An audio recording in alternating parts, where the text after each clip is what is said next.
Guys आज की इस क्लास में जो चैप्टर नंबर मैथ का है पहला चैप्टर संख्याएं हैं और उसे स्टडी करेंगे। संख्याएं महत्वपूर्ण चैप्टर है, इससे बेसिक समझेंगे तो पूरा मैथ समझ में आएगा। तो इसको हम बेसिक चीज़ें पहले पढ़ाते हैं, फिर बाद में स्टडी करेंगे प्रश्नावली। तो संख्याएं दो प्रकार की होती हैं। पहला होता है वास्तविक, दूसरा होता है काल्पनिक।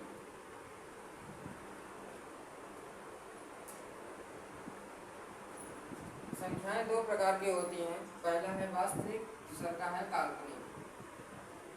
वास्तविक संख्याएं में सभी प्रकार की संख्याएं आ जाती हैं, जैसे परिमेय, अपरिमेय,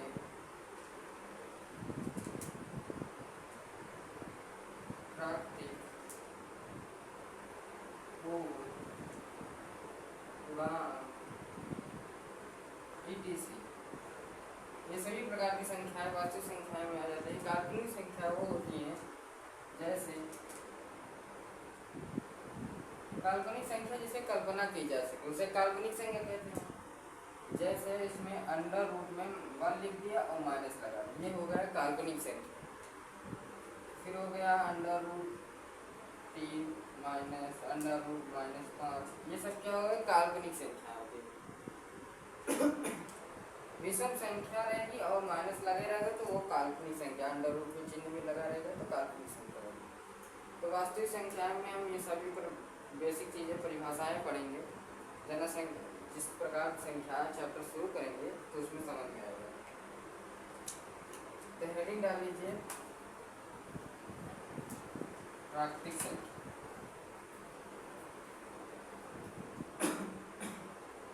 पहला है प्राकृतिक संख्या।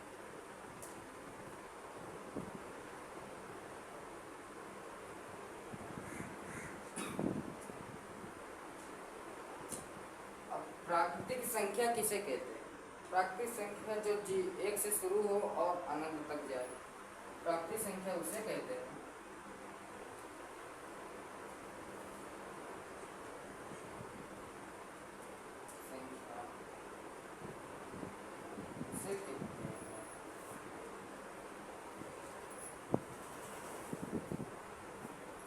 जो 1 से शुरू हो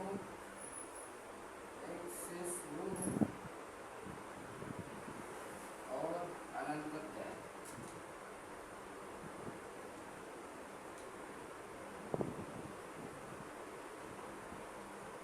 उसे हम प्राकृतिक संख्या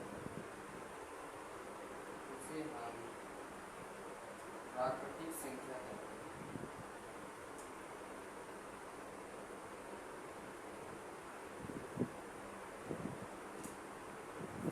प्राकृतिक संख्या उसे कहते हैं जो 1 से शुरू हो और अनंत तक जाए, उसे हम प्राकृतिक संख्या कहते हैं। जैसे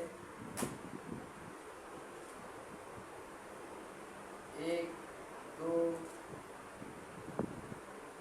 3 4 डॉट डॉट, ये हो गई प्राकृतिक संख्या। अब डाल दीजिए पूर्ण संख्या, दूसरा का हेडिंग पूर्ण संख्या। अब पूर्ण संख्या किसे कहते हैं? पूर्ण संख्या किसे कहते हैं? अगर हम प्राकृतिक संख्या में मैंने पूर्ण संख्या ऐसी संख्या होती है, पूर्ण संख्या ऐसी संख्या होती है जो 0 से शुरू हो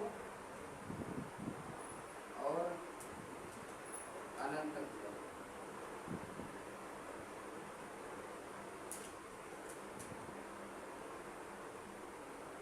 पूर्ण संख्या किसे कहते हैं? पूर्ण संख्या ऐसी संख्या है जो 0 से शुरू हो और अनंत तक जाए। जैसे 0 1 2 3 4 5 डॉट डॉट, ये पूर्ण संख्या हो गई। ठीक है, पूर्ण संख्या किसे कहते हैं? पूर्ण संख्या ऐसी संख्या होती है जो जीरो से शुरू हो और अनंत तक जाता है, उसे हम पूर्ण संख्या कहते हैं। प्राकृतिक संख्या किसे कहते हैं? प्राकृतिक संख्या उसे कहते हैं जो एक से शुरू हो और अनंत तक जाते हैं, उसे हम प्राकृतिक संख्या कहते हैं। ठीक है, नेचुरल नंबर। ऐसे भी बना, अपने मन चाहे बना भी लिख सकते हैं पूर्ण संख्या किसे कहते हैं। अगर हम प्राकृतिक संख्या में जीरो को सम्मिलित कर लिया जाए तो उसे हम पूर्ण संख्या भी कह सकते हैं, कुछ कैसे भी बना के लिख सकते हैं। अब आ जाइए दूसरा हेडिंग, पूर्णांक इंटीजर।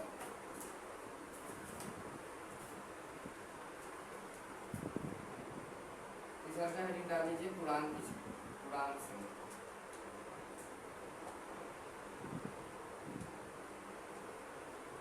पूर्णांक संख्या ऐसी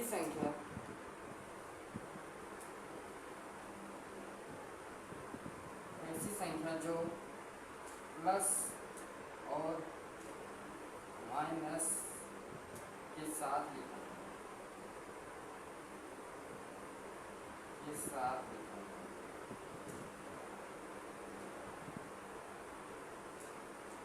उसे पूर्णांक संख्या।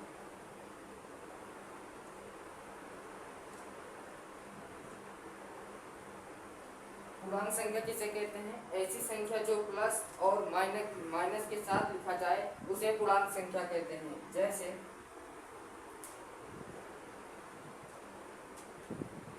-4, -5, -6, माइनस अनंत, माइनस कुछ भी हो, 5 हो, ऐसे लिखेंगे। -1, -2, -3 डॉट डॉट अनंत माइनस डॉट डॉट माइनस अनंत। अब देखिए 0, +1, +2, +3 डॉट डॉट अनंत, ये पूर्ण संख्या हो। जो प्लस और माइनस के साथ लिखा जाए उसे हम पूर्णांक संख्या कहते हैं। अब नोट लिख लीजिए, नोट।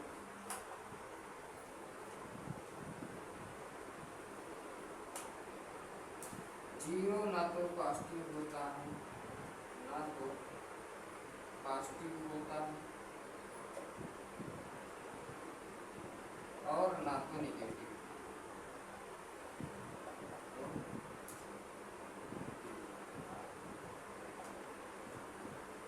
नोट कर लीजिए, जीरो ना तो पॉजिटिव होता है और ना ही निगेटिव होता है। जीरो उदासीन होता है, बीच में रहता है। ठीक है, जीरो से शुरू होगी, इधर जाएगी, इधर भी जाएगी। पूर्णांक संख्या किसे कहते हैं? ऐसी संख्या जो प्लस और माइनस के साथ लिखा जाए उसे हम पूर्णांक संख्या कहते हैं। जैसे प्लस माइनस इधर अनंत तक होगा, माइनस इधर होगा, प्लस इधर। अब आ जाइए परिमेय संख्या।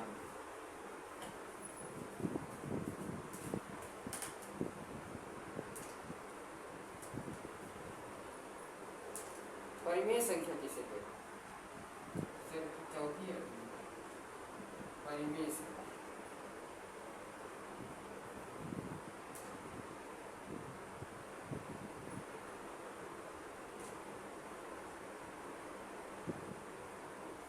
परिमेय संख्या कैसे कहते हैं? ऐसी संख्या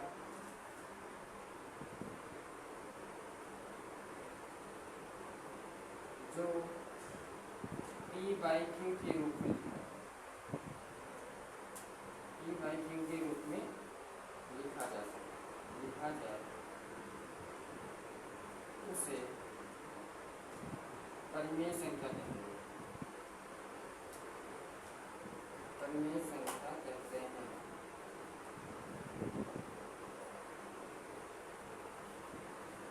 ऐसी संख्या जो P/Q के रूप में लिखा जाए उसे परिमेय संख्या कहते हैं। जहाँ Q नॉट इक्वल टू 0। ठीक है, मान लीजिए मैंने 2 लिखा और बटा 3, क्या P/Q इस कंडीशन को फॉलो कर रहा है? हाँ, P/Q। ऐसी संख्या जो P/Q के रूप में लिखा जाए उसे हम परिमेय संख्या कहेंगे। और जहाँ Q नॉट इक्वल टू 0 हो, Q देखिए 0 ना हो तभी परिमेय संख्या होगा। अगर हम 0 कर देते हैं Q को क्यू को जीरो कर देंगे तो किसी संख्या को अगर हम जीरो से भाग देंगे तो उसका रिजल्ट अनंत आएगा, तो ये परिमेय संख्या नहीं होगी। ठीक है, अरे हम ये नहीं कह रहे हैं कि पी बटा क्यू ही लीजिए, हम ले ले रहे हैं एन बटा पी ले ले रहे हैं, कुछ भी ले ले रहे हैं, बस उसका जो हर होगा, जैसे मैंने लिखा जो हर होगा वो जीरो नहीं होगा। ये हर होता है, ये अंश होता है, सही पता, बस यही परिमेय संख्या होगी। ऐसी संख्या जो p बाई क्यू के रूप में लिखा जा सके उसे हम परिमेय संख्या कहते हैं, जहाँ Q not equal to zero हो। जैसे एक बटा दो, एक बटा दो, दो बटा तीन, चार बटा पाँच, सात, कुछ भी ये सब परिमेय संख्या। ऐसा भी प्रश्न पूछ सकता है कि क्या प्राकृतिक संख्या परिमेय संख्या?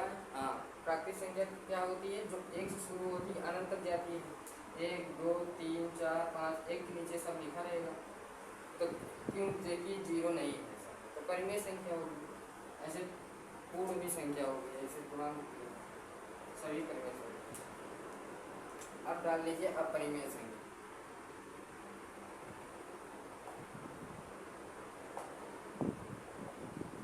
अपरिमेय संख्या किसे कहते हैं? बस जस्ट इसी को उल्टा हो। अपरिमेय संख्या ऐसी संख्या जो p बाई क्यू के रूप में ना लिखा, जो p बाई क्यू के रूप में ना लिखा,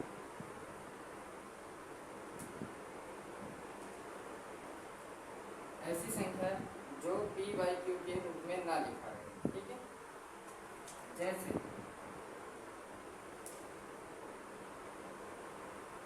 अंडर रूट 5,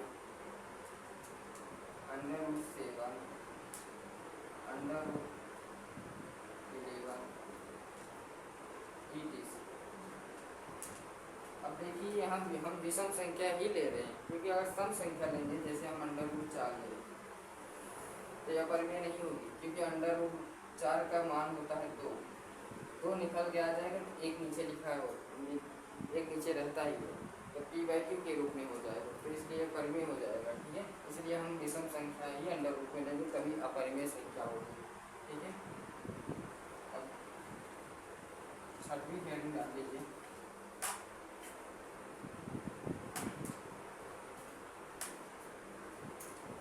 छठवीं हेडिंग है सअभाज्य संख्या।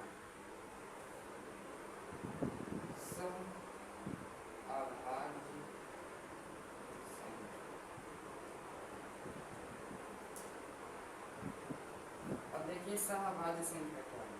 ऐसी अभाज्य संख्या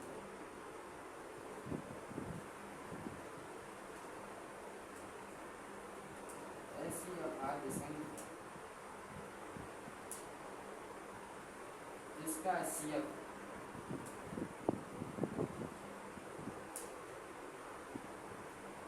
HCF केवल एक,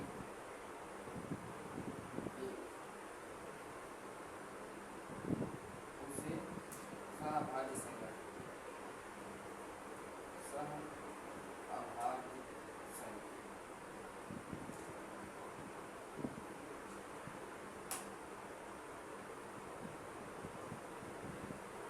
सअभाज्य संख्या जैसे ले लो, जैसे ले लीजिए, मैंने लिया जैसे 2 और 3 अभाज्य संख्या। अभाज्य संख्या उसे कहते हैं केवल 2 गुणनखंड हो, बस उसे हम अभाज्य संख्या कहते हैं।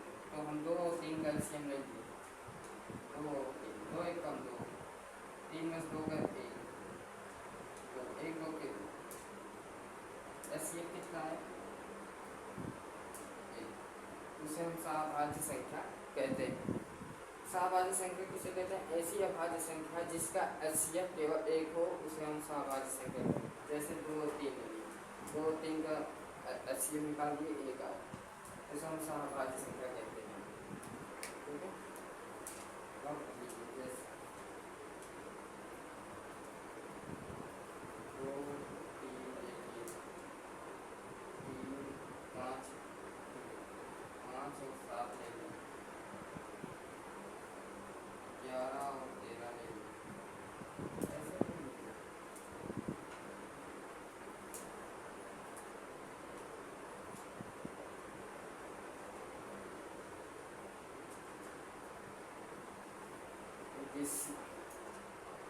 बेसिक चीज़ खत्म हो,